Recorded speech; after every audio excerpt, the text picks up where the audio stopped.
The tsunami disaster of the 26th December 2004 was caused by an earthquake that reached a magnitude of 9 on the Richter scale. The devastation stretched across Indonesia, Sri Lanka, Thailand, India, the Maldives, and across the Indian Ocean to the African coasts of Somalia and Kenya. In Sri Lanka alone, it caused more than 42,000 deaths. More than 1 million people were made homeless. Such destruction to property and farmland had never been seen before. Like many who wanted to help, the Natri Foundation was keen to be directly involved with relief work in some of the more isolated areas that had been affected by the disaster. The primary aim was to provide medical relief to tsunami victims, to distribute supplies to schools and refugee camps, and to give financial assistance to housing and redevelopment projects. Within days of the tsunami, one of the members, Amali Lokugamage, arrived in Sri Lanka. She travelled with a local charity group, Jayagrahanya, to offer medical relief in the northeastern province. Over the next 2 weeks, she travelled to the villages around Aragon Bay on the east coast, which was one of the first places in Sri Lanka to be hit by the tsunami. She joined with other relief workers and members of the local community to get bulldozers and diggers hired to clear the debris. They also helped homeless families by providing tents and lamps. One such family had been so stunned by the catastrophe they felt unable to register for relief aid, and so sat within the remains of their home, grieving and hungry. This young woman, Rashneen, had been silent for 10 days with her grief at losing her baby and 4 other members of her family. She remembers seeing her mother and sisters being washed away by the first wave. Then a huge wall collapsed on her, making her let go of her baby, who was also washed away. With the second wave, the wall lifted off her and she floated to land, where she clung onto a tree until the waters receded. Later in the month, other members of the Natri Foundation arrived to help with local efforts. We set out with a Sri Lankan charity group called the Tavalama Development Foundation for a reconnaissance and aid trip. The first stop was deep into the interior of the island, to the village of Arantalava, an area ravaged by the recent war. The Tavalama charity had started a regeneration program of the area by restoring a 2,000-year-old reservoir, or tank as they are known in Sri Lanka. So we started on this reservoir, which is an ancient reservoir that had been non-functional for nearly 2,000 odd years. So we redid the whole thing, and because of this, the water table has gone up, and now we find that, you see, people are moving into this area. So this basically gives all the livelihood for the people. They had also built several low-cost houses to allow resettlement of previously abandoned areas. We travelled on to the coastal region of Aragon Bay that Amali had visited 2 weeks previously. Since the bridge that connected the towns on either side of the estuary had been destroyed in the tsunami, like many others, we had to wait several hours for assistance of the Navy and volunteer groups to cross the water.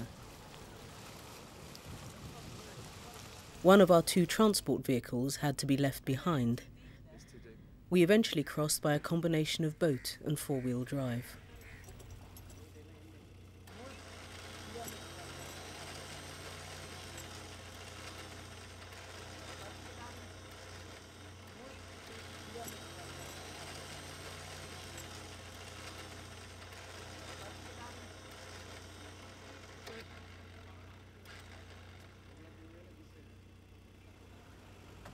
Okay.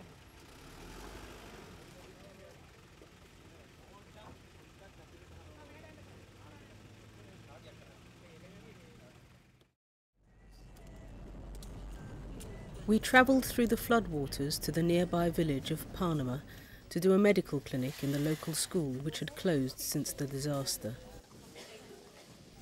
As the clinic was being set up, a steady stream of people appeared through the day and waited patiently for their turn to be seen.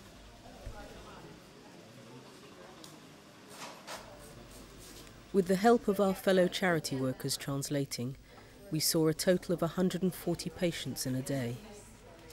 We provided first aid, gave general medical advice, and gave out medicines where necessary. We heard many strange stories during our visit to Aragon Bay. Several people reported their pets and farm animals had run inland just before the tsunami hit. Objects lost during the flood were found miles away from their home. This rental car had been swept onto the top of a palm tree and had hung there for several days before dropping to the ground in a crumpled state.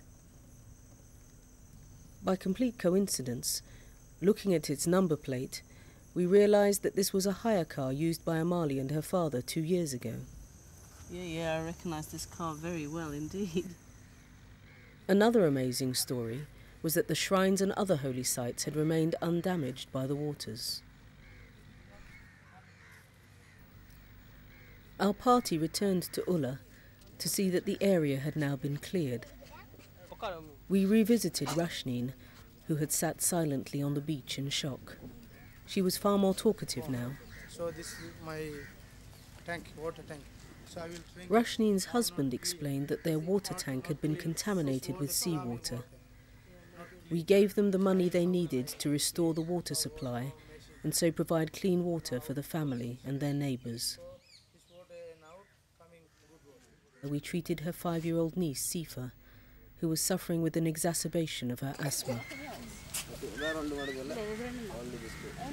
this to put in the ear. There's hardly anything. Paracetamols and sterile water. That's not enough medicine. Can you tell her? I don't know. Is it Aja? Will this help as well? Can you translate? One tablet.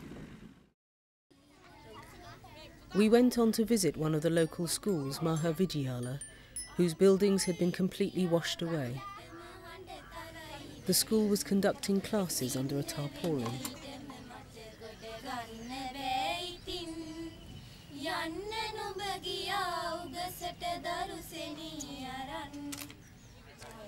Here we were able to donate clothing and give money to reconstruct their water tank for sanitation. As a considerable amount of the money raised by the Natri Foundation had been raised by school children, we pledged to buy this school all of its missing books, acting through the Tavalama Foundation. We are helping to build a link between the London schools who donated this money and these school children.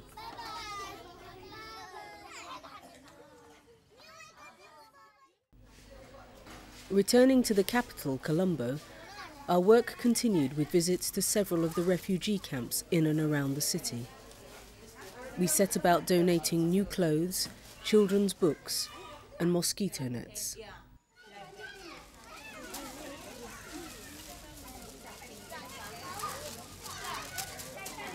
How many children do you think there are? There are about 126 there. Okay, and how many of these things have you got? All together we have now 200 camps. Okay. That's a good, Thank you. Baba, sit down in there. The Natri Foundation will continue with its efforts to work with existing local charity groups to provide medical relief, distribute supplies, help with housing projects, and support children orphaned or made homeless during this disaster. We look towards being an active participant in the restoration of these affected communities, providing hope and opportunity for the future.